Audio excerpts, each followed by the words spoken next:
days you buy the open and it goes ballistic.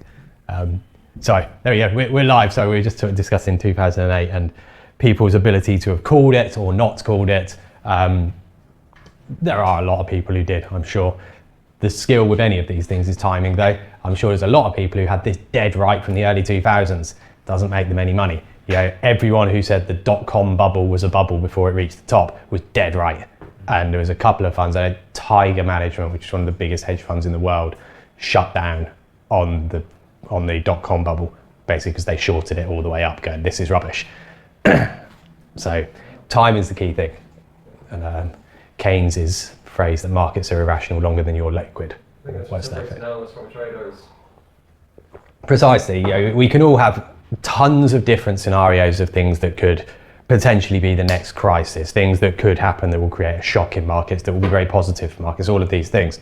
But until you can sort of realize that that is happening right now, there's still no trade on it. Yeah, the Russia-Ukraine war, I think, was probably a really good example of that. We'll talk about it next week.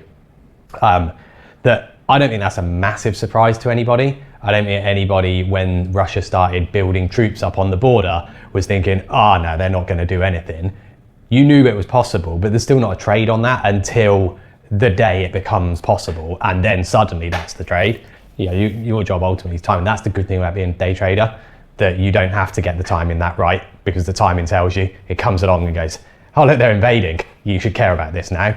And prior to that, you don't need to, like with any of these types of problems. You know, 2008, slightly different. There was never a moment you're like, aha, there's a financial crisis. It builds, but it ultimately... Precisely, yeah. Like there are, what you end up with in, I'll talk about this more next week, what I call an endogenous crisis, something that builds out of itself, is the things that seem to affect markets seem to be becoming similar and more frequent. So, you know, hearing of hedge funds shutting redemptions, i.e. you can't take your money out because they've suffered losses through housing markets, banks taking write-downs on loans and stuff like that. And those kind of stories that then start to become increasingly frequent, build and build until you don't know it, but you realize, oh, there's some big problem here. At which point you've been trading that big problem for 6 months. It's the same as the inflation crisis, right? In years' time, 2-3 years' time, we'll look back and go, oh, do you remember the inflation crisis? And it will be the inflation crisis of 2022. But that started in 21, and it's very hard to say when it ended. Yeah, has it ended yet? Inflation's not back at target. So with those types of things, there's not a moment where you go, aha, problem solved, it's gone away. You know, with say the Russia-Ukraine crisis or Israel-Gaza, if a peace deal happens, irrespective of how it comes about and whether that is because Russia annexes a large part of Crimea with the help of Donald Trump, whatever, once it's over, there's a line and you could go, on that day, it ended. Can we say the inflation crisis is over when policy stance shifts to, what are we now, hawkish or dovish, when it changes to... Well, this is it. I don't think you can, because the moment that the rate hike stopped was actually nearly 18 months ago. But in mid-2023, the last rate hike from the Fed, inflation was still 4-5% maybe, I can't remember the exact number, and no one was thinking, aha, it's all gone away now. So that's my point. With any of these things, you don't know if the problem's solved until it's solved. Is there an economic principle to use to determine or Nah, not? it's just, yeah, from a trader's perspective, it's the fact that, well, it's not the top of your list of things that you focus on anymore. And I think, you know, in that respect, it's probably still reasonably high on the list. But I think throughout this year, or going into next year, I think quite quickly we're like, this is behind us now. And we're worrying about the next thing. If there is a next thing, it could be years of prosperity, steady growth, low volatility, equity markets just dribbling higher. If you go back and look at the sort of post-crisis 2013, it was like that. That was the environment, low volatility, generally what most people want, a certain environment. Inflation was relatively stable, growth was ticking along, unemployment was low or falling, equity markets rallied, all was good. That happened through 2013, 14, 15, 16, 17, 18, it started to change. We could end up seeing the same again. This could be the beginning of the next period of whether you want to call it prosperity, but at least stability and certainty. That could be what happens next. Who knows? I hope it doesn't, but the way that the world works is it possibly will, in that crises get dealt with, and once they're dealt with, everyone thinks things are good until something else happens. There is. The frequency of them, I would assume, will increase as well nowadays, because information flows so much faster, things change so much quicker. The next crisis is now, time-wise, surely closer than the last crisis was, one would think. You know, it was 12 years from 2008 to 2020, if you will, with the two crises. I would assume it's not going to be another 12 years, but who knows? Right, a couple of people said yesterday, will we do a bit of a review on the Fed? Yes, we'll touch on it. I'll do a little bit more of a sort of structured, how do I debrief a central bank in week 5, so we'll come back to the Fed a little bit. More to look at the order flow and some of the trades that you could take on this. This was pretty muted for a Fed, so if you're thinking, oh no, this is quite interesting, I'd put this into the the bottom 10% of interesting Fed decisions that I've seen. It was pretty rubbish. Taking out Yellen, because Yellen was dire. She was horrible, and a really boring voice as well. So it wasn't even that the policy was dull, it was hard to listen to her press conferences. It's hard to look at her too. Not against disparaging remarks like that, but I will let you maintain that opinion if you wish to. Right. Yeah, sorry, there we are. Okay, so as I said, I thought it'd be an interpretation one. So when I'm saying interpretation, no policy really changed. There were some marginal changes in the main statement, and you got almost no reaction at all to that. The one bit of reaction, or tradable reaction, was that they dropped greater confidence from their statement. That was taken as slightly hawkish, which is where you got that sort of initial quick little drop. Not enough in that to sustain. And the fact that it's expected to be an interpretation Fed, or a press conference Fed, well, you don't want to hold on to whatever position you've got, because it could very easily get turned over as soon as he starts talking. So it's what you call a smash and grab trade.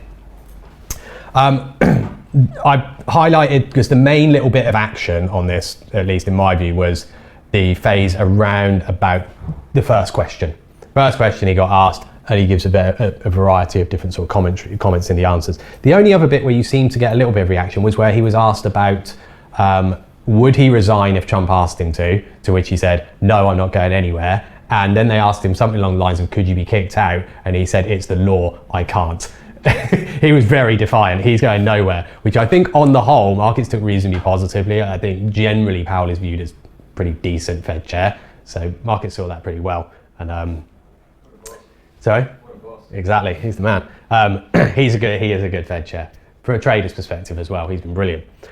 Right, so in terms of things that I thought there was a bit of reaction to, he said it appears that the bond market rates are not mostly about, I should have highlighted that, are not mostly about higher inflation.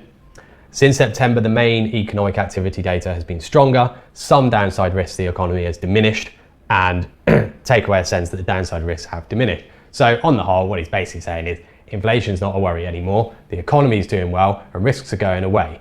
All of that equals no real reason to cut rates, or less reason to do as many rate cuts is more the way that you've got, the actual way that you think about, or the actual practical implication in terms of trading. You say, well, less rate cuts or no rate cuts, that's hawkish, it's a sell. Job report wasn't terrible, but was higher than expected. So that's also something that jobs report that looked pretty shocking. They're quite happy to say that's not a major problem, possibly a blip. So any reason taken from that for a rate cut is then just cancelled that out as well. And they'll make a decision on rates in December. We know that we are always going to be aware of that. And you're completely expecting him to tell you that. The other bit where you actually got a bit of stabilisation at this point, not ruling out or in when asked about 2025 rate cut projections from September. So this is the whole idea that their dots are suggesting 4 cuts for next year. The market doesn't think so anymore. The market's looking at 3. So the fact that he said he won't rule it in or out at least suggests that they're still thinking 4 is a possibility. This seemed to be the point where it stabilised at the low, and then you started to get this drift back. Excuse me. Also, the change in statement omitting confidence not meant to convey anything about stickiness of inflation. So the hawkish nature of them removing the confidence phrase, what he's trying to say there is this is not because we think inflation is now sticky. The phrase is along the lines of, or at the last meeting, it was, we have greater confidence that inflation is moving towards our target. They dropped that, which people took to mean, okay, they don't believe it's going towards target. He then counters that by saying, no, it doesn't imply that. What it does imply, I'm not entirely sure. Because he then says, we have gained confidence. So why they didn't just leave it in, I don't know. And they don't want to do a lot of forward guidance. Fair enough. They don't. The less forward guidance you can give people, the more choices you have. If you guide people too clearly and then you have to backtrack on it, that's where you end up with a credibility issue. You don't want to be known as the central bank and say, oh, we're going to cut rates. And they go, no, we're not. Oh, we're going to hike. No, we're not. And it's just back and forth. You had this at the Bank of England for a period. Mark Carney was quite good at going, oh yeah, we're going to do this. And then a month later, he said, nah, not anymore. He was good at good at flip-flopping on stuff, which is good for trading. But as a central bank, the more and more you do that, the less and less people react to anything you say. And then you can't transmit your policy and get the market to believe what you're going to do next, because, well, no one's really confident that what you've said is what you're going to do. Reaction-wise, the highlight on here is that comment.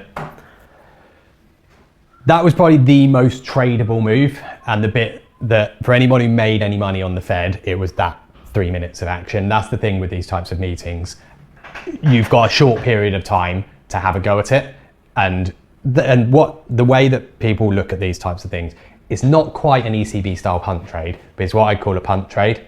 The idea of the trade is you sell it on that first reference to economic activity looking stronger than dismissal of the jobs report, on the idea that he may extend this further and go as far as saying, if things continue in this light, we may not need to cut rates. So you're taking the trade, which is marginally hawkish, with the idea that he might give you that little bit more, which would then, rather than just push you down a few ticks, will actually start a sell-off. And so you're in from the beginning. If you take a trade on like that, you have to be very accepting that it could just chop around at the bottom and he rolls it back, which is what he did in a slightly subtle way, and then back up again. You can, yeah. It's not always the easiest trade to cut and reverse, because obviously you will have gone for the short to start with. Not necessarily cut and reverse. Once you start getting the more information that is saying, yeah. kind of heading back to the scene of the crime type of thing. The ideal ones are where they're quite clean, where he goes, economic activity has picked up. We don't think that the last jobs report was that bad. However, there are still risks out there. And it goes tick, tick, tick, tick, tick, tick. The ECB is really good at this. Well, they're not, they're horrible at it. Lagarde, I'm sure, does it to try and screw some day traders, because she will go, inflation has picked up, and you're like, oh, that means no more cuts. However, that's only due to this, which will go away. That kind of thing. And literally, if you're watching the risk, you see everyone go, red, red, red, red, red, blue, blue, blue, blue, blue, and everyone's red as in sell, blue as in buy, and everyone ends up with the same P&L. It's not the platforms, it's the bloody policy makers to get us in it. Yeah, but with the ECB, that's why I call it a punt trade. They've done it for a long time, where in the statement they would talk about economic activity and directly after inflation. So if they would say something along the lines of economic activity has deteriorated, you then buy the bonds on the basis that that could imply a future rate cut, and then you're waiting for them to say inflation has also fallen, or words to that effect. But if they say economic activity has deteriorated, inflation still remains high, you get this type of action. So you have to hit the first one on the basis it could go, and accept that most of the time you might get a scratch, but the one time that they do follow it up with the same directional phrasing, it's one, you can hit again, and two, it's going to go. So that's why I call it a punt trade. You've got to take the punt, because if you don't, it's gone and you've missed the big one. That was roughly it, and it pulled all the bonds back. So as I said yesterday with these types of things, particularly on the night, get a 1 minute chart of what happened. I'd actually prefer, but I've done it for the purpose of this, to put the hourlies in at the end of the week. Yeah, I want to see what happens throughout the rest of the week, the sort of further implication of this. Does the market or markets continue with the movement?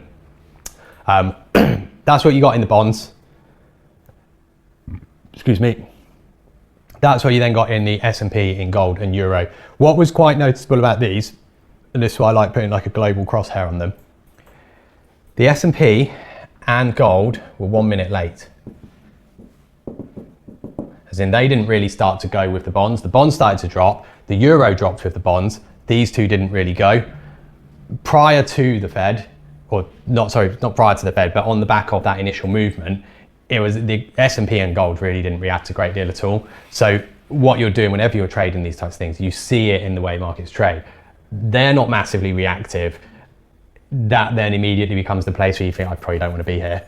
Leave that alone, go and trade the euro or go and trade the treasuries because they're actually moving on it, or at least are moving in a bit more of a sort of clear way.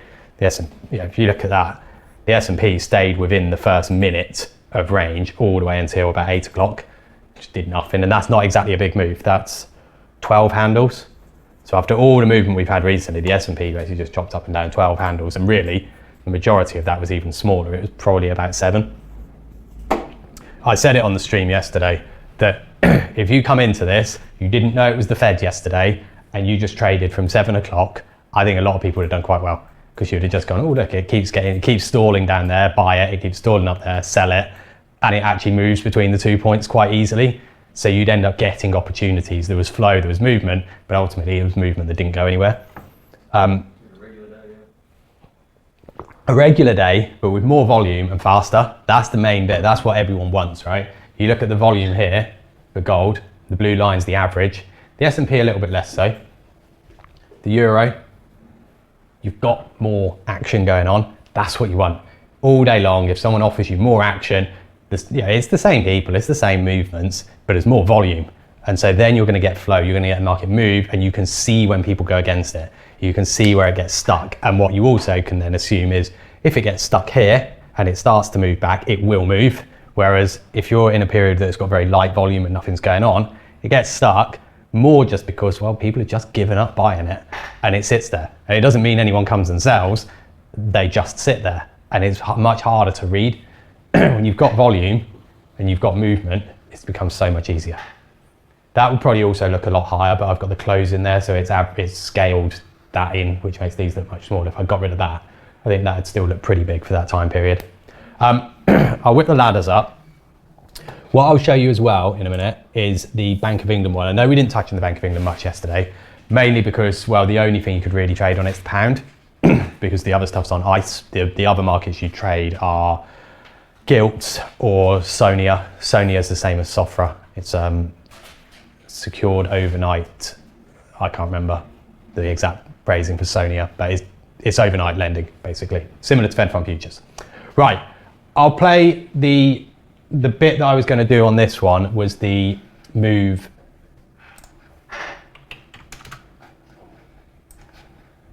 The move on that comment. Oh. So here we go. So there's a couple of interesting bits, and the other bit I'll show you was the Treasury close. Might be a precursor to tonight as well. The Treasury close was quite interesting. Okay, so this is where you are then coming into that comment. So for most of these, you were kind of sitting top of your range. I'll just ping that back up, particularly for the Treasuries. So you're all sitting top of your range there. With the Treasuries, I'll point out which ones they are in a moment. I've only done a 10, 5 and 2. So if you're looking at a 2-year, you're trading around 26 3/4 and the low 25 or 24 3/4. For the 10-year, you're trading around 0.5 and the current low is then 00 or just above 00. So just to give you guys a little bit of appreciation of where we are. Right, so in terms of markets that I've got up here, 10-year, 5-year, 2-year, S&P, gold, euro, oil. Don't worry about oil. I've got oil there to show something else in a bit. Oil on central banks, don't worry about it. It might follow the dollar. So if you're going to do anything, you would assume that the oil would follow the euro, but it wouldn't be something I'd lean on. Right.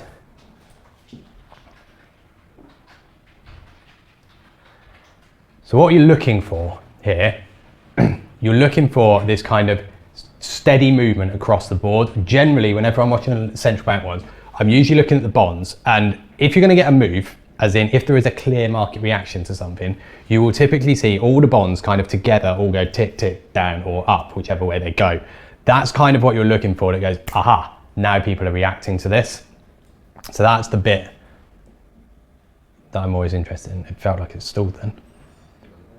There you go, you see that? They've just all started to tick down. Now the S&P, I missed it. No, there we go. The S&P starts to go as well. I think the bottom of the range on the S&P was only 90. But as soon as you get that and everything ticks down, you get left, which partly answer a question as well in a bit, with these little pockets of low volume. That's the bit that goes, yeah, they're reacting to this. It's quite subtle. And obviously if you've listened to what was said, you'll see that anyway. You also got, I remember this happening, you're watching the 10-year there and the 5-year, loads and loads of absorption. Any tick back up and they just come in and sell it and sell it and sell it and sell it. And like I said, I think the bottom of the range in the S&P was 90 at the time, or the bottom of that initial range. That was it. It wasn't that much. But for anybody who saw that initial comment and heard it, where most people made their money was selling 2 years was the main trade on that one. 2-year and 5-year were the two main ones that people go for. They're more related to rates. You could go 10 if you want to, but the 10-year is stickier in the way it moves. The 2-year and the 5-year are the ones that really move on these types of things. There you go, the S&P goes. That's more a case of somebody just needed to get some business done. I'd look at that and think, yeah, that'll do. You can get out of that, unless you've got a real strong view that this is significant. But the S&P is likely to be the last thing you've hit. Most people, you'd hit one of these two, and then you'd go and hit the S&P.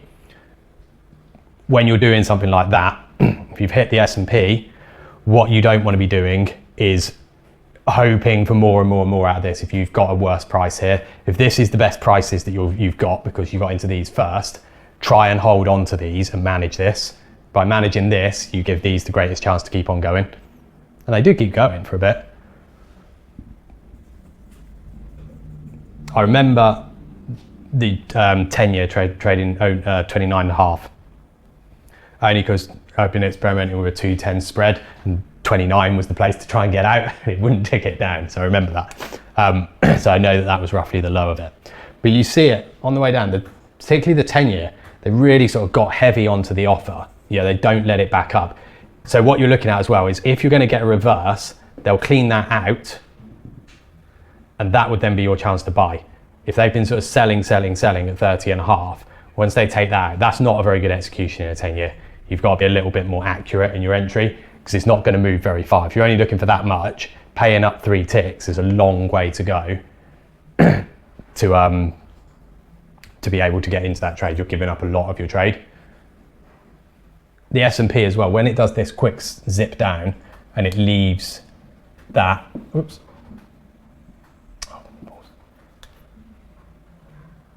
There you go, I'll move that with my finger, with my mouse. When it leaves that little pocket of low volume, that's the area I'm interested in for a reverse. If it gets back through there, then I would say it's game over. That also would happen to get you back above 90, which was the previous low. So that would then be, there you go. That would then be your chance to try and play this just back towards the sort of middle of the range. So yeah, pretty short-lived. And by this point, this is around the 43, 44. This was where he starts rolling it back. Yeah, that I can't remember what the exact wording was that I pointed out, but this was that roll back of it. And so this is then the point, okay, now it goes back. So pretty subtle. Yeah, people made a bit of money on the way down. A few made a bit of money on the way back up, but it was nothing really sort of stand out in that.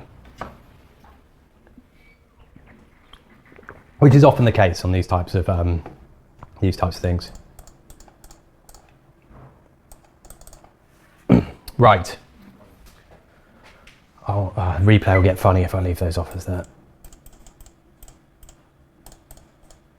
Oops, there we go. Okay, so that was that. Back up you went, and then that was it. There was nothing more to it. The one last thing I did want to show you, because this is something that you don't always see, but I thought it was probably quite a good one to show. Particularly.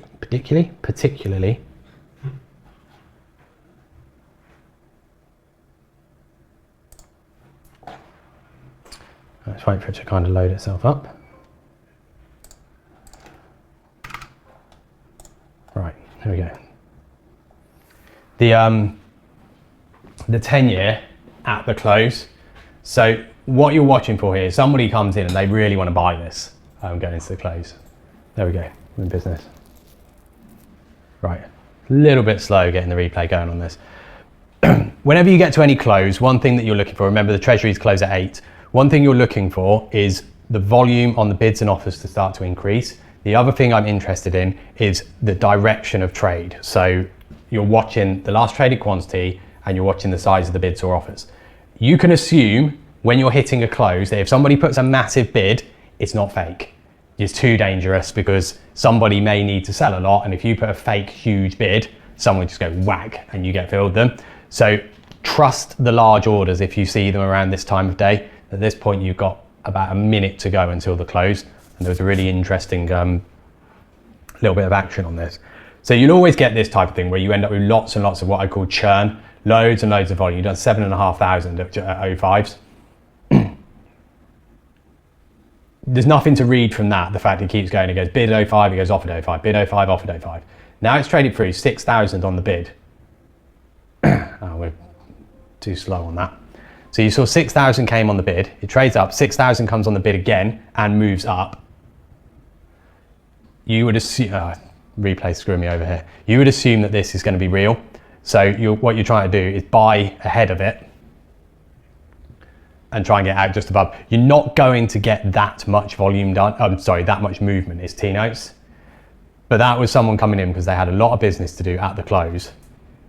They get their business done. It only ticked up a tick and a bit, but I know the replay didn't do us any favors there.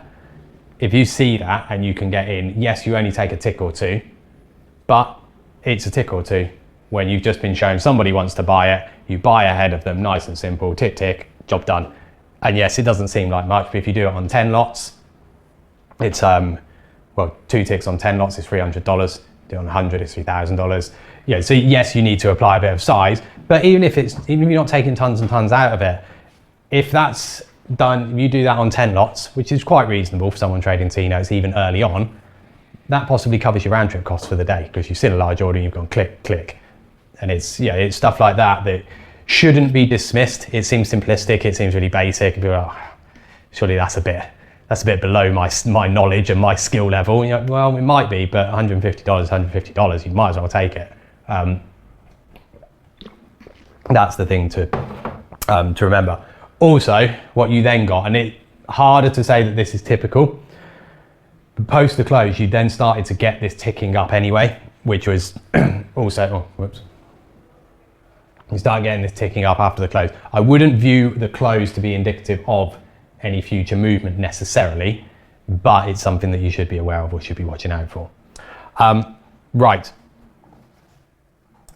So the sort of post-close action. Just going to take the tick off that. Okay, I'll bring up the next bit. All right.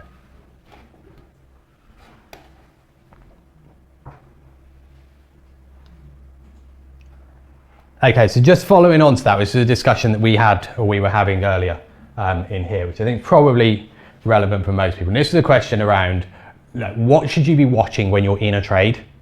So basically, should you be watching the chart? Should you be watching the ladder? On the whole, my view is you should be watching the ladder.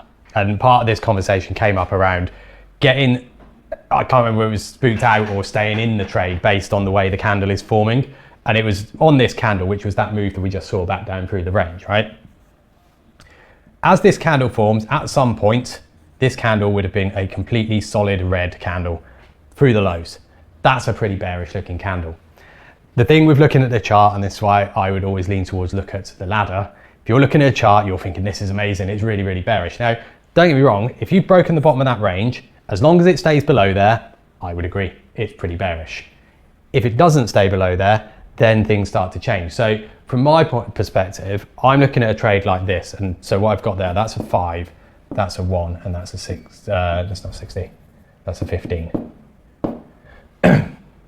When you take this trade on, so it starts here, that's the beginning, and then it drops down, and then what creates that wick is the fact that it closes there. That's what creates the candle, looking like that. If you've executed on this, whatever reason, you heard that comment, you just thought that this was the drop back into the range and you're going to sell it. The main thing that I'm going to take, before I take the trade on, I know roughly where I want to get to. If I'm selling it up here, 95, 96, So where is it? Here. If I'm selling that, my thought is I want to get it through the low of that range, which is 88. So you get down there. This is where the focus goes on the ladder. I'm not super fast on either the ladder or the candlesticks in the middle. My view is if I can sell it here, it's going down here. The way exactly that it does it is not something I want to get myself bogged down with, because if you get yourself bogged down with how it's doing it, the easy solution is to talk yourself out. You know, for anybody, it's a human nature thing. You're at a risk, essentially. Your risk is this is going to go wrong and come back in your face, and you don't appreciate the upside of it necessarily, because we are conditioned to try and move away from anything that seems dangerous. The danger here is losing money. So when you're looking at the market in here, from a ladder perspective and even from a chart, it's far easier to find reasons to be out. What you have to ask yourself is whether there is any reason that you actually should be out of this trade. And the way that I try to describe this to people is it needs to be absolutely crystal clear, screaming out, buy it, for you to get out. It doesn't have to keep telling you to sell, it just has to not tell you to buy. Because the reason to sell was here when you got into the trade. Between here and here, it can tell you a whole lot of different things. You don't want to overinterpret any of them. You got to sort of ask yourself the question as well. If you weren't in a trade, would you want to buy bang in the middle of the range without something unbelievably clear? Surely not. If you're going to buy this and you're trading here, my thought would be, well, I'll buy the break of the recent high or I'll sell the break of the recent low. I do not want to if it's to buy the break or buy the level. I don't want to get involved in the middle. So if you're short, you've got to look at it like that. And so try and find the reasons why you wouldn't buy it rather than try and find the reasons to buy it, i.e. to get out.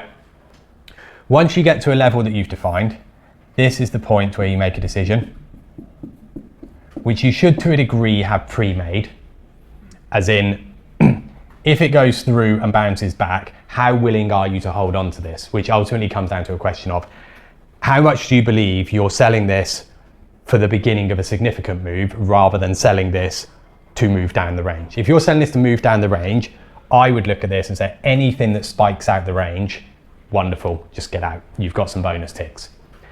If you think this is going down, don't get out. Move your stop down above these previous lows and go, right, stop's there. I'm playing for it to basically do this.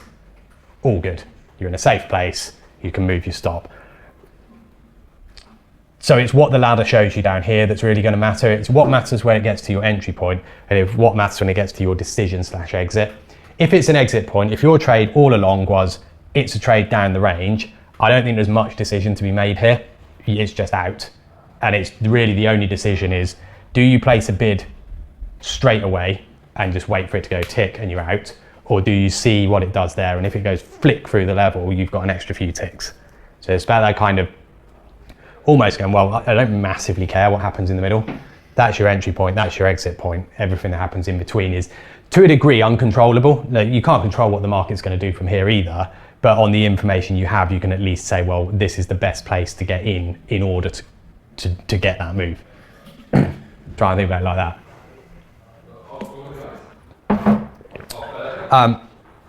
So yeah, on the whole, the ladder, focus on the ladder at the points of execution. The chart doesn't really tell you a great deal once you're in a trade, because it's only telling you what you're already seeing, just in summary form. The one area that I know a couple of people do this, they use a chart and just watch a chart, is where you get some kind of news comment, possibly even a data point comment, where what they don't want to do is get spooked by what's going on the ladder, because particularly when a market gets very thin over a data point, it whips around a lot. It's very easy to be in and you see it sort of flash up and down on the screen and you think, oh no, this doesn't look good. A couple of traders do this. They will hit it, let's say it's a buy, they hit it and then they watch a 1 minute candle chart, because the candle will pretty much just get bigger and bigger and bigger green. Yes, it will have a few little skips around, but those movements on a candle are far less dramatic and immediately sort of impactful. So they'll watch the candle. When it forms the next candle, then you go back to the ladder, at which point, typically after data, liquidity will have come back. You can then kind of go, right, what do I want to do from here? That's a different approach to it. The couple of people I know that do that are what I would call more smash and grab traders. The kind of people are going to go, right, news, hammer it, move, get out, and that's it. And they're not going to then keep trading and trading and trading in the aftermath. It's about capturing the first big chunk of the move, capture that and move on, because a lot of the time, something like this, and I'll show you the Bank of England one, this is the pound. Once you get that first move, this then becomes quite a sort of, for want of a better word, choppiness, and it then starts to chop around. That's not always that comfortable unless you're really confident of where it's going. So they're the kind of people who go, yep, just hit it in, out. I'll show you this one, and the reason for showing you this one, I know we didn't talk about the Bank of England much yesterday, but the reason for showing this is what you would call a statement reaction or a policy reaction one. There's no waiting for press conference here. This was the change in the news, and that was the reason for the action. The main bit of it was this. They cut interest rates, which was in line with expectations. Only one person, the nice thing the Bank of England do, they used to do this better because they used to give minutes and give the vote count. Now they do it at the same time. So the minutes were good because they changed rates and then you'd wait for the minutes and they tell you how they voted on it. So you've essentially got 2 goes at it. Now they just give you both. But what they've done, they cut rates by 0.25%, and it was a vote of 8-1. Expectations were 8-2. So this is marginally more of a dovish cut because there's only one person who doesn't want it or didn't want it. So effectively the bar is now quite low for another cut. Right, the other bit that they put in is forecast shows CPI in 2 years at 2.2, in 1 year at 2.7. The fact it's 2.7 is not great, and the fact that it's quite a significant jump, particularly in 2 years, is a worry. That's part of the reason for the bid up in the pound, because it takes away the rate cuts, or it takes away the number of rate cuts, because if inflation is not expected to fall that far, they're not going to be able to do much on it. They also said that the budget provisionally is expected to boost inflation. So you're kind of looking at it from the point of view of, well, the reasons to cut rates are diminishing based on the budget, based on their forecasts. A gradual approach remains appropriate, and they will ensure bank rate is restricted for sufficiently long until risk of inflation returns sustainably 2% have dissipated further. And can't cut rates too quickly or by too much. So it's not that they don't want to cut rates or not do enough. It's basically, we don't want to do it too quick and we're not going to do too much of it. It really kind of takes that away. There's a much more sort of directly hawkish action from the Bank of England compared to, say, the Fed. I'll ping this one up because this, like I say, is the different skill set to the Fed one.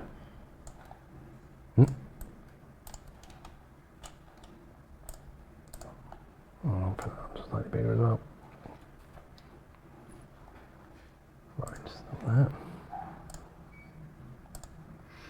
that. Okay, right, that was yesterday, wasn't it?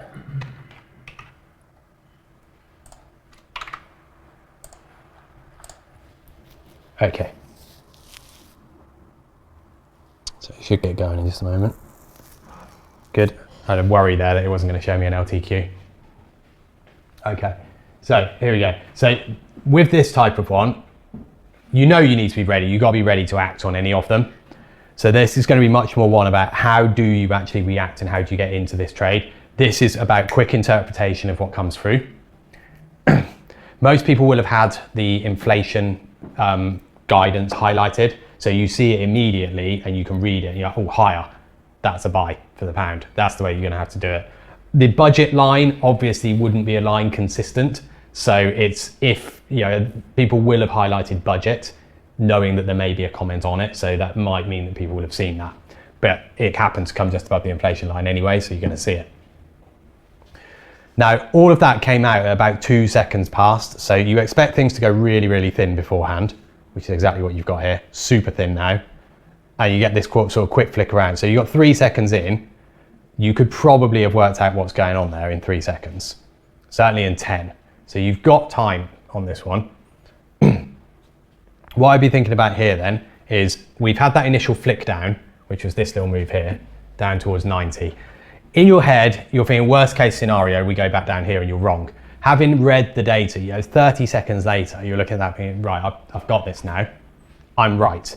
The thing you have to do at this point then is ask yourself, where do you want to go with this so that you don't end up talking yourself out of it. So this is now nearly a minute in. The next level I've got on an hourly, when I'm looking at any kind of central bank type thing, I'm generally going to look at an hourly for my next levels. I don't want to go for the next 1 minute level because they're going to be too close. It's only the recent little pullback here. So I'd be thinking at this point 44. I'm quite a big fan on these types of things. Go and look what's up there, and you can see that the volume's quite light from 40 and then the level's 44. So I don't think there's any harm then in going, right, well, I'm going to put some offers in a line up there rather than just go, oh, it's going 44, which is the high of day. I don't think there's much wrong with doing it like that. The reason that I get offers in on something, on a move like this, is as it ticks up, you may get this push past the point where people then rush to buy. If that's the place that you're happy with, get your orders there, because if it does rush up, it's probably going to pull back. So if this flicks up, what I don't want is to end up missing a fill on that. So you get your offers there, you're going to be all right, you're going to be quite happy if it pings up there. If it trades up and it's tick, tick, tick, tick, tick, tick, then you can make a decision about whether you really think it's going to keep on going. At which point you could then pull your offers, or you could keep them and say, no, look, I'm happy with 44. I'm sticking with that. Let it trade 44 and be done with it. As it happens, we'll probably get to see this. It trades 40 and nothing more, and then creeps. That's a horrible move there, because all the volume and energy dies out of it. It drops back to about here, and then you're left with this question of, well, do you still stay with it or not? Because you're not over the big level. Where you are is you're back above this area. So you could then look and go, well, I've got something out, I'm still going for 44. For me, the way I've always looked at these types of things is, if I'm looking 44 and it trades 40 reasonably quickly and starts to just die off it around the high 30s, I'd prefer to give it up. What I don't want to do is see this come back 20 ticks on me because I wanted 3 more ticks. You just run the risk of, well, you end up in a situation where you then get bored out of the trade and either give it up at 30 because there's some volume there, or you end up going, well, screw it, I'm going to put my stop down here and let it go. At which point, 2 hours later, it's drifted around and dropped down and you get stopped out. And you're like, this is nothing to do with the trade anymore. This is just me not essentially being willing to make a decision about what to do with it. So I'd always get some offers up there and then make a decision once it starts to get the first few out, whether you want to stay in this or not. Yeah, very quickly, this has kind of died off volume wise. Well, I say died off, you still, from a volume perspective here, you've still got a reasonable amount of volume, but it already feels slow. It already feels quite subtle. So as it starts to go up, I don't know, you might be willing to try and stay in, but the fact that it's just still so slow and so steady here, I look at that and think, yeah, that's good enough for me. I can start to get out something there. It trades 39. It's held the bid at 39, which is good. You want to see it trade 40, good. Keep going. That's what you want to see. It starts to get stuck. I think I'd probably be looking at that thinking, well, okay, it's flicked it down 36. I don't want to see this below 34 now. Goes 34, you can give that one up. Yes, you're giving up a bit of the trade, but unless you're really, really confident this is going to go, you either give it up at 34, and you see there, people then clearly are starting to scramble out. That's the problem. If you don't just go, right, I'm out, you end up being part of the scramble, and then it rolls back. Now you're kind of stuck in this no man's land of, well, do you wait, see it possibly come all the way back down here before it goes up, or do you just give it up there? It's never a nice one when it doesn't hit target, and I don't think there's a straight answer as to what the best thing to do there in that situation is. Always a tricky one. One of the ways that a fair few people do it is when it starts to back off, they'll wait for it to stall and then start to offer back towards the high on the basis that as it creeps back up, it may get you out of some of them on the way back. Yeah, frustrating one there. And then this turns into, so the other way, if you are going to try and hold this because you perceive that there is much more to it, this is what I call a smoking chimney move, where you get the chimney and then you just get this drift of smoke. Really hard to be in unless you think it's going to happen from early on. If you think it's going to happen early on, you're fine, because you brought it down here, let's say, you've decided, right, I think this is significant, smoking chimney move, i.e. this won't come back. you can weather that pullback and you're okay, and you go fine, wait for the pullback. You have to accept when you take a trade on like that it may well come all the way back and stop you out, that this isn't a smoking chimney and it does that. But what you're playing for over the long term is, if you've got that interpretation right, this move is relatively small compared to that move that follows. So you're playing for the big one, but you have to have the foresight to go, yeah, I'm playing for the big one, therefore I'm not getting out on this pullback, because trying to buy it in here is horrible. Even if you think it's a smoking chimney, because you buy it there and you look down and you think, well, where's my stop? At best it's there, and it could well be down here. So you're then looking at a rather big stop and you're getting absolutely nothing that tells you you're right. You know, you look at how quiet that is there, and that's still in the slightly busier bit here. Once it gets higher, it just feels like there's nothing going on. So you buy it, it'd be like buying it here. You sit there for a minute and it's still offered, or maybe it's bid, or maybe it's offered and it's still at your price, and it's very hard to then continue to believe that this is a good idea. So the only way you really capture those is by getting in and just basically saying to yourself, it's a smoking chimney, I'm staying with it. And then it does become more of essentially what I call a chart trade, where you're looking and going, well, the chart says it's going up, I've got no other reference to say anything else about it, assume it's going to go up. Play it like that. Incidentally, the S&P is off to the races again. I was going to ask you, with this sort of S&P breakout, what would you do for a target? Would you sort of say, like, I'm going to aim to take this amount of ticks, or would you trail with the EMA? And when I think that, yeah, for me, I do it more like trail it behind an EMA. If I'll bring the S&P up, because this might also answer the next question that somebody has. Would you approach that as the sort of momentum, like a trigger trade, like in terms of the breakout? I think so. Yeah. Wow, I didn't realise you had such a bad high there. Yeah, it's just held and held and held on these highs. A little bit. I don't think there's that much to it. That's your previous high, 13. It's not really done that much at 13, to be honest. It's quite an ugly break. But this may answer a bit of the question that someone was asking earlier about when to use low volume nodes, which is another way to try and trail it.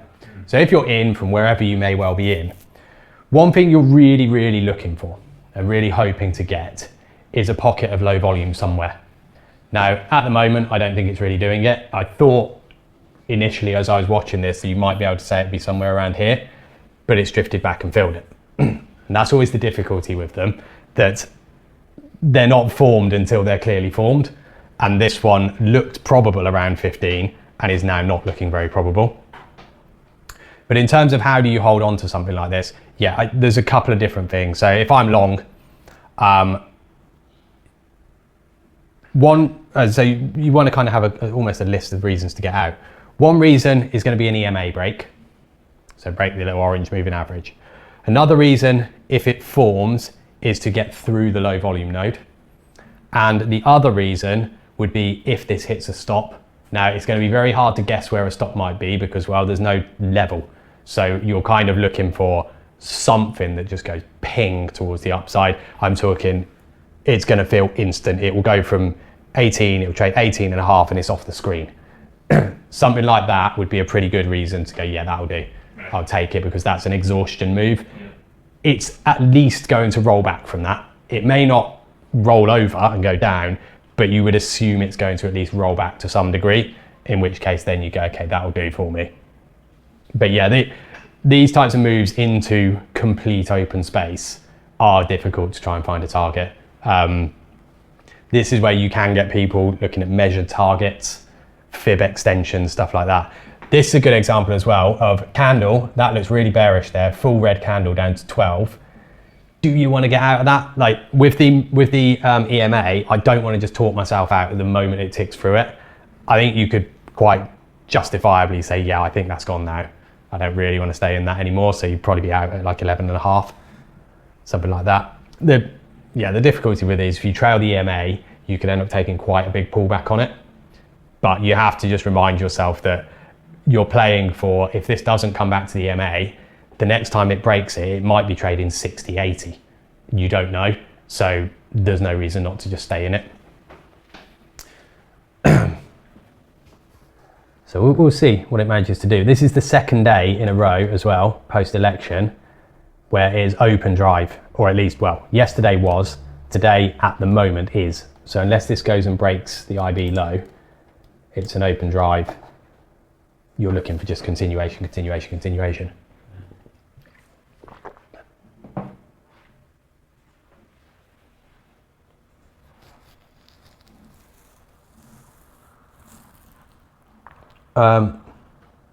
Okay, Grimy, just to answer this, then we'll move on to the next question. Can we see your trading desk or execution template in S&P Mini? Please explain to us why you use it this way. I'm not quite sure what you mean. Use what way? What I can send, I'll have to send it through as an image because I can't think where I've got the image, is, let me just see very, very quick. I don't want to spend too much time looking for it.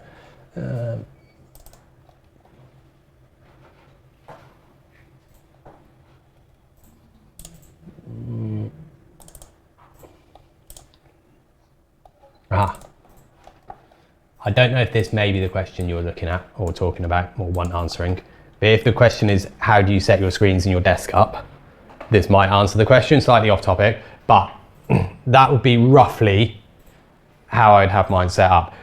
If I've got an 8 screen setup, obviously this is the setup I've got down here, it's not really for active trading. If I've got an 8 screen setup or more, what I'd have now would be a curved screen for your trading ladders. So if you can get a wide curved screen, that way you can get all your ladders across one screen. So I'd probably have 2 or a wide curve. What I would do, and the way that I structure it most of the time, is I keep my ladders in the same areas. So bonds, equities, currencies, commodities, done like that. I would then have my charts in certain phases. So bonds, currency, gold, equities, and then I have short time frame charts.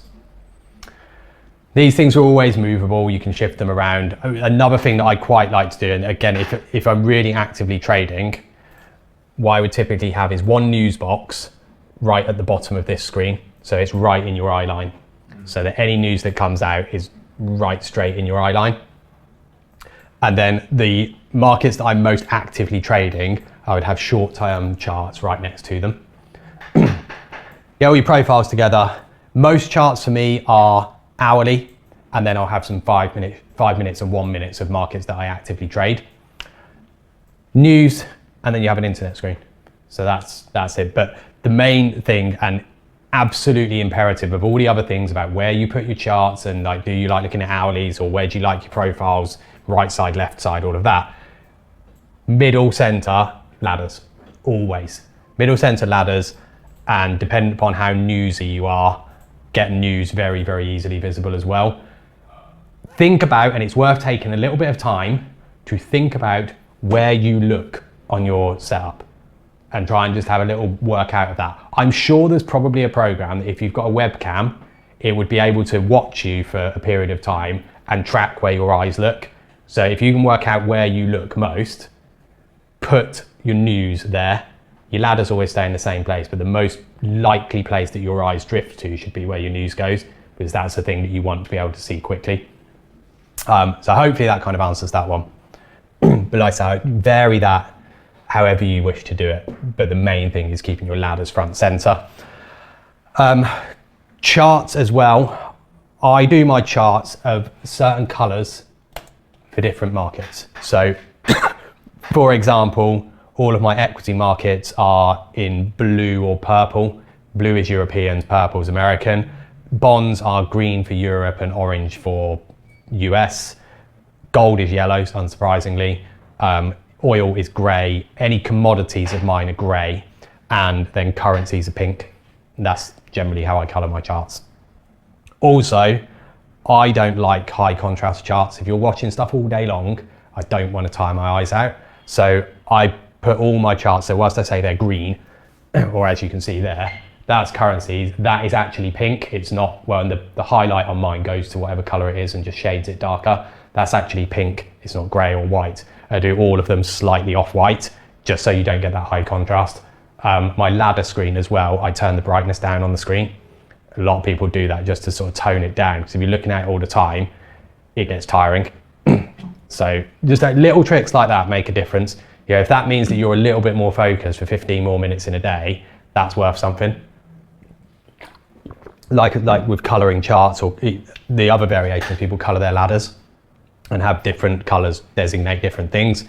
It's all just a process of being quicker, of being able to move between things that little bit quicker. And whilst it seems marginal, that's the difference between me getting filled and somebody else getting filled. And that could be, you know, that difference could be huge in the long run. If you get in and somebody else doesn't, you're, who knows, 100 ticks better off in a month than somebody else. Not that it matters ultimately. You know, my success has got nothing to do with anybody else's, and nobody can take that away from you.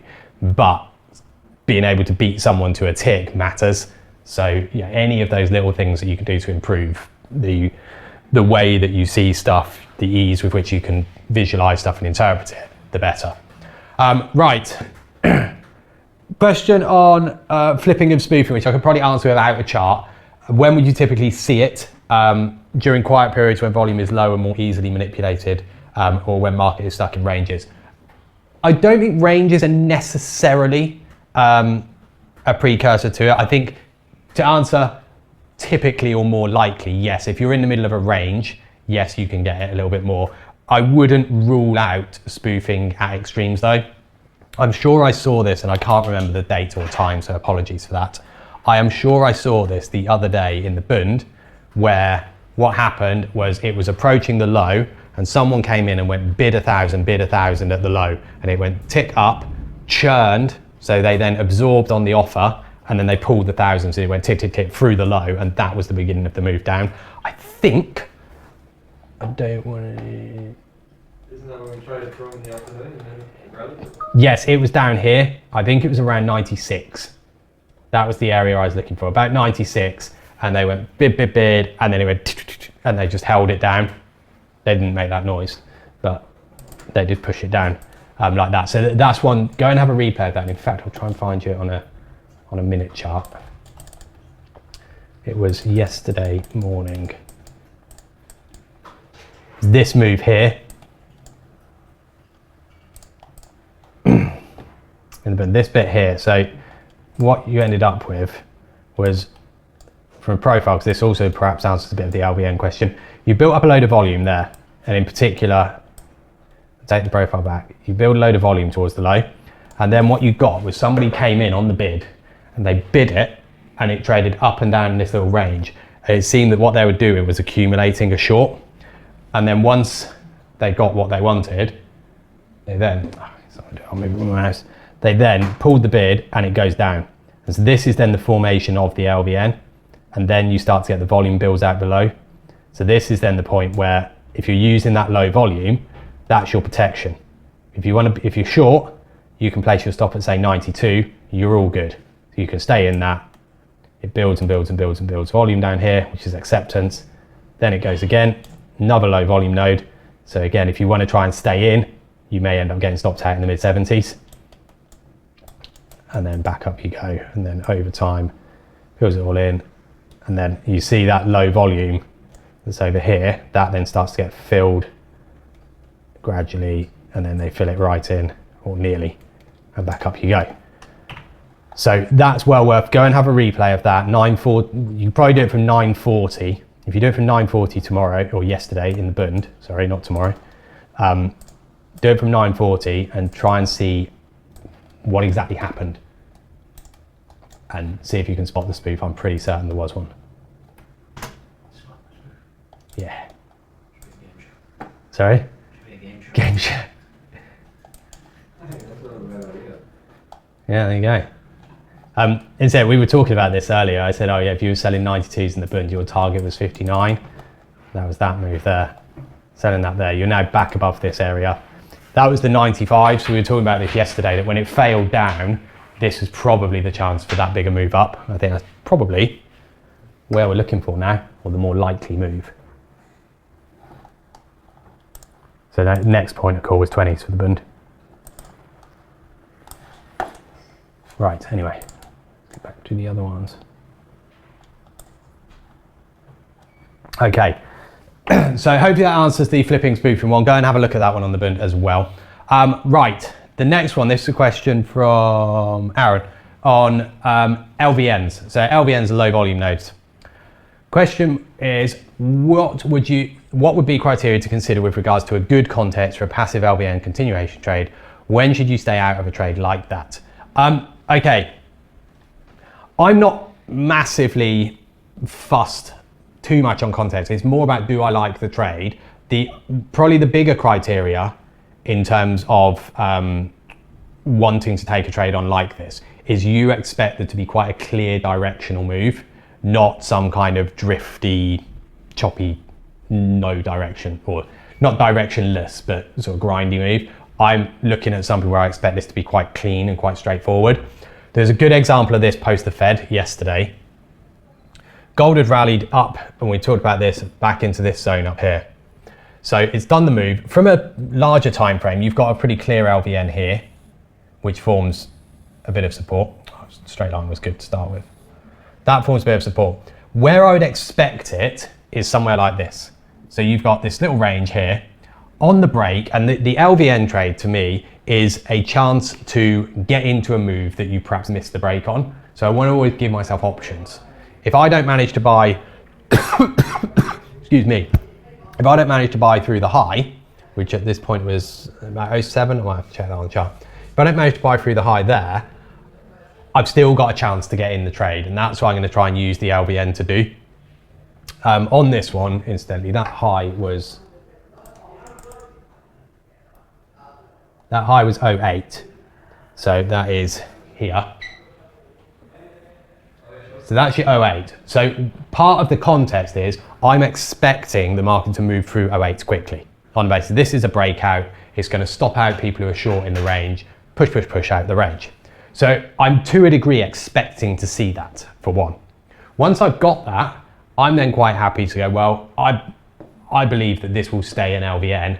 I'm happy to buy above that. And if on the back of that, you're expecting further movement higher, I'm then looking for more of the same. So context-wise, that would be kind of the main thing that I'd be after. I'll show you that one. So it'd be about, incidentally, this is a 15-second chart. So I'll run it from 8 o'clock.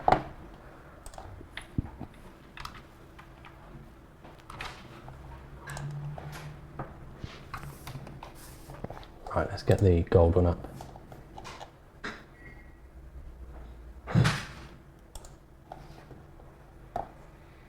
What's going on here?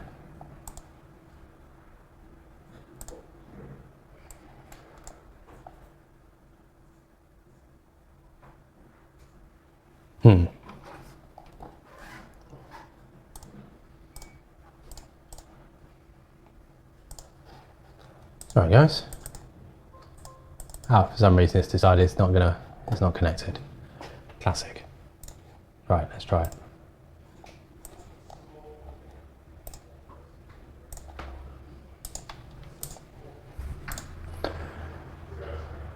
Okay, here we go. Okay, sorry it's taken a moment.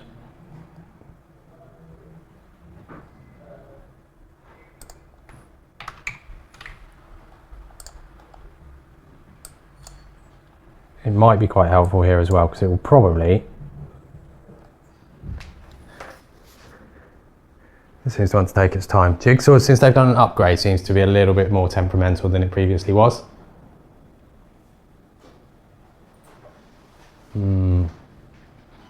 Oh, there we go. Oh, that's not really helped us that much. Right, so at this point in time, you're then trading up 04, which is around here. So we kind of missed that bit of move, but you can see the LVN is down around 04. You can see that, you know, it's built a bit of volume here. So one of the ways that you go and do it, realistically, I wouldn't try and bid it at that 4. I'd probably go to there where that 63 is. You can see the low volume runs basically down towards 02. Target wise, I'd be looking for, you've got this low here, which is around 10. I'd be looking for that to break and then to move up. Oops. Up towards these highs up here. That was the top of value at its previous low as well. So you're looking for around 17, 18. So it trades back there. It holds the low volume. This point, I'd be reasonably happy with this one. Then what you've got to do is sit through the churn phase of it. So I'll speed it up because that will get boring.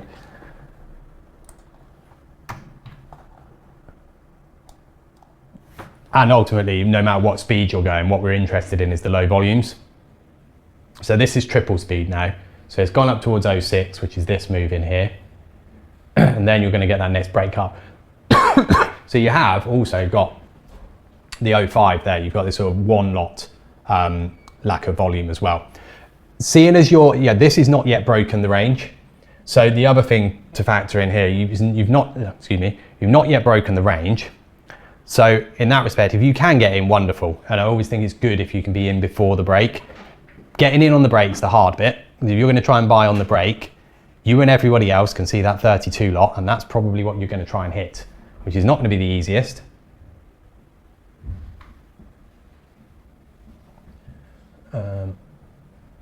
Gold's doing the most annoying thing. Jigsaw defaults and shows depth history. Depth history is pointless. There's no point in knowing where orders used to be. They may not be there anymore. Don't care about it. Get rid of that. But Jigsaw seems to default put it on gold and NASDAQ, despite the fact you turn it off and it always puts it back on. Right, so you got that low volume and it's gone back and filled that one down there as well. So if you're trying to play the break, you've already missed it. It's just zipped up there. You got through that 30 lot, or it wasn't even a 30, and this is why the depth history is pointless. Whoops. It showed you 32 and it traded 13 when it got there. So that's never a helpful one. Now you're above 08. So with you being above 08, one thing you can do is just bid 08 as your sort of straightforward attempted entry point. You've got the low volume to protect you. So I'm always kind of cross-referencing this against the chart anyway, that I know I want to be long above 08. So the low volume idea is there to help you play that. It's not filled you. You've started to do some volume just above there. So you can be willing to pay up a little bit on this. Don't be too cautious about doing that. You've got your protection, and particularly if you're already long, if your protection is down here at 07, you're okay on that one. You've missed it now as well. But that's where I'm trying to use them. I forgot this is on triple speed, so I need to be a bit quicker about it. But when it starts coming back this way again, you can start looking again, right, well, let it come back. It will start forming these pockets of volume. And as it does that, that's then the point where you're trying to work out where the low volume is. And often the low volume doesn't form without you building the higher volume is what sort of exaggerates the low volume. Once you've got that and you can see that ultimately you're trading in a bit of a range here, then you can start in, okay, well, maybe I can move my bid up, say to 10, still be happy if I can get 08, but if you can't, then you can go looking towards 10. Incidentally, at this point, you're already trading up here, so you're not likely to get the 10s again. That was the first tick back here, and then I think it's going to roll back again. But you could also, if you wanted to be really aggressive, try and buy 12s as well. What about placing a trade near like 150? 150? Yeah, 2711. Here? Just a bit below, where it says 150 gone. Oh, here? Yeah. You could do that, but that's probably going to be the middle of the range. Okay. And that's why I wouldn't do it. As that range is forming, I've probably done this too fast. It's probably worth go and have a go at that yourself on a slower speed and do it on normal speed. You can do it, but the low of that range is lower. Just because doesn't it act like a support or resistance, and there's a high number of offers? See, I would differ on that and view these as areas like to form that volume. You've got to trade across this zone, and the same here and here. So if you buy in the middle, you're naturally buying bang in the middle of that range. So that would be 09, which is there. It would be, what is the other one? 11, which is there. And then the next one was 12 and a half, which is there. So you're always going to see it chop around you. Okay. Obviously, it depends on when you get into that. But so if you got in here straight away, it will then chop around you. Once you've seen it, and this is always the problem with the higher volumes, once it moves away, it often doesn't come back. So I'd be more looking at the pockets of low volume again. Okay, well, once you form that, I want to try and buy the bottom of that zone. It varies dependent upon the speed of the market as to how aggressive you want to be. Well, yeah, exactly, we do. No, but like, let's say we're at the low of the day, right? And we're getting huge number of offers coming in, like on the bund, let's say 20,000, 30,000, and we are trading above it, and we're at the low of the day. Let's say. Would it not make sense to buy it just in front of the largest number of contracts to push for long? Yeah, if you Like think it's reversed, yeah, certainly if you've seen that action, you've seen somebody like iceberg bid. I'm just watching the bund here because you might have an example of it. Right, so what you're getting up here at the moment in the bund is a situation where we've got a lot of volume done at the top around this 15 area. Incidentally, I think 15's level. Or the level's 20, I think. No, 19 is the level. This is exactly the point where you've got this pocket of low volume. So if you want to be long, you want to be buying 08 to play for the continuation. If, however, and obviously I've not seen what it did here. If, however, you've looked at that and thought, you know what, there's a lot of selling here. This is just all passive selling. They're absorbing it on the offer. I'll see if my footprint will show you.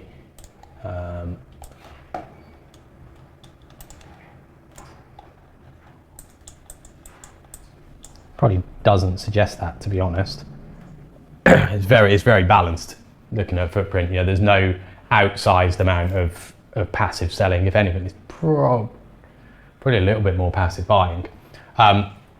If you want to be short, yeah, I think you could try and sell 12, the sort of middle of this zone, stop above the high and play it back down to fill this. So yeah, I don't think there's anything wrong with it. And this is where a lot of it comes down to, you already have a plan as to what you're looking for. You then have to work out as to where you think it's going to go. Like if you think it's going to fall from this high teens area back down 95 was the level, if that's the trade, then you're looking at the ladder to say, right, have I got enough to fancy going for that trade? Likewise, if you want to be long, you could be looking at this. I'd find the long easier and you say, well, as long as it stays above 08, this is all good. And they are reloading 08s. You can see that it keeps trading 08. Oh, there we go, offered. But they have absorbed 09. For example, if we come back to 86, let's say, 87, 88, yeah, would it be smart to long, right? I would view this area of volume and take away the fact that I know that I think 92 is a decent level. Oh, what's happened there? If I'm looking at this for a long, I'd be looking at it from the point of view of I more would try and buy it from here before the volume, because if this falls in, I think it could roll all the way through it. And that's always my worry with high volume areas, that it can just roll straight the way through them.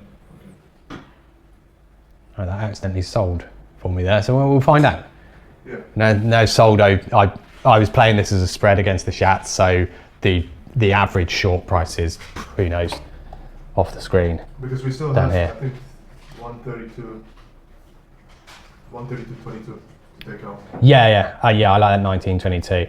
But yeah, if you're short here, what you're playing for is basically there is enough resistance, i.e. buyers can't get it through, that we are then going to go and roll back through these areas. With areas of light volume, my take on this, a bit like single prints on a profile, is buyers were able to move this quite easily up through that area. So through basically 00 upwards, which widen the footprint out, might show you. Oops, no. Right, so you've found it reasonably easy to move it up through this area. So you got a bit of trade here, and then this is all done on relatively light volume. Yeah, there's not 1,000 done there. So what that's showing you, and particularly with the very high delta, particularly relative, it's 3,000 volume, 600 delta versus here 800 to 12,000. So the difference is big. What that's showing you is buyers have basically just controlled this move up. They've just driven it up. So on that basis, I would look at that on the assumption that, well, if this is where buyers had the control, if you are a buyer, you either buy it from the top and try and keep it up. And if you don't fancy buying it at the top, there's no point in buying it in the middle. You might as well go and buy it at the last point where you had control, which is where you kind of took control from the sellers, which would be down here. As you got through this previous high, and then you managed to sort of beat the sellers there at 02. So that would then be my target. This I don't like footprint as something to trade off, because I can't tell you what price that's trading at the moment, because nothing's out. Oh, there you go. It's trading 05, but you can't tell whether it's bid or offered. You You can put the LTP up, but it's just a line. It doesn't show you what's. Yeah, but last traded price doesn't tell you whether that's bid or offer. That's always an issue I have with footprint. How do you tell, like, from the top, right? Is there any indication that there's absorption or exhaustion here? I wouldn't say there's any exhaustion, because for an exhaustion you would assume that you'd get very one-sided trade. Yeah. And that's not one-sided, it's completely sort of matched off. Yeah. Absorption, I'm struggling with that because there's no sort of outweighing of buyers to sellers at any point. The only absorption, if you will, and it's always hard to say whether it's what it is. Take here, for example, you've got 1600. Now that could be somebody who's absorbed that, and they've just sat there and absorbed that 1600. It could also be somebody, let me get a ladder up. It could also be somebody who put 1,000 on the bid and they went bang and filled him and then sold another 600. So that's always the difficulty to tell. Footprint is useful when you put it next to a ladder, because then what you're seeing going on, you can then match onto here. So it can make the kind of reading of the action a bit easier, but I don't think it can necessarily show you what's going on. So the way I try and look at that is go, okay, well, if I think that, I don't know, let's say somebody's absorbing 06, well, what I'm going to expect is you keep seeing trade at 06, and then on the footprint, this number's going to get bigger and bigger and bigger and bigger. And then you can sort of go, okay, it is absorption, rather than this offer becomes 1,000 and it trades it, and then you're like, okay, it's not absorption, but they filled a large order. And that's what I think, if you have them coupled, it's much more helpful. It makes understanding the price ladder a lot easier as well. What is the range are you using for Bund? Bund, I've got that on 4. 4. Yeah, even on 4 at the moment. Do you have a template or something for the ranges? No, because they vary dependent upon volatility. Because I've had periods where I've got the Bund at 10. You have to, what you need to do is basically just play with it a little bit until it looks right. Yeah, if I put the Bund on, say,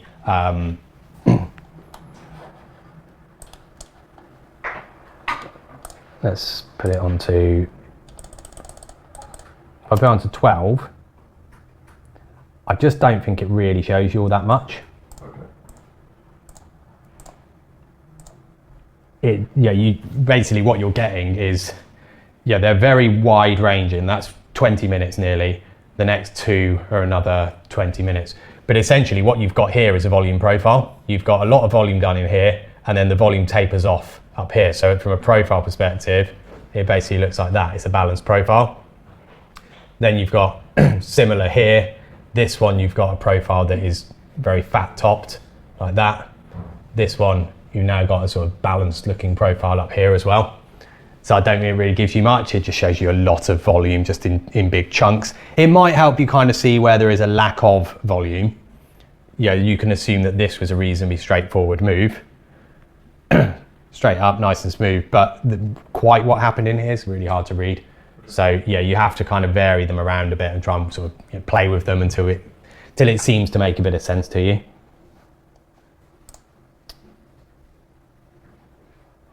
All right. Right, what I'll do, I'll give you the next one to have a go at yourselves, I think. This is the oil one. So this was a follow-on question. Just make sure no one's asked anything else. Would it be a viable strategy, in your opinion, to trade passive LVN when there is no level being broken, market just breaking high or low of day, treating it like a scalp trade, only playing for the initial move and lowering expectations?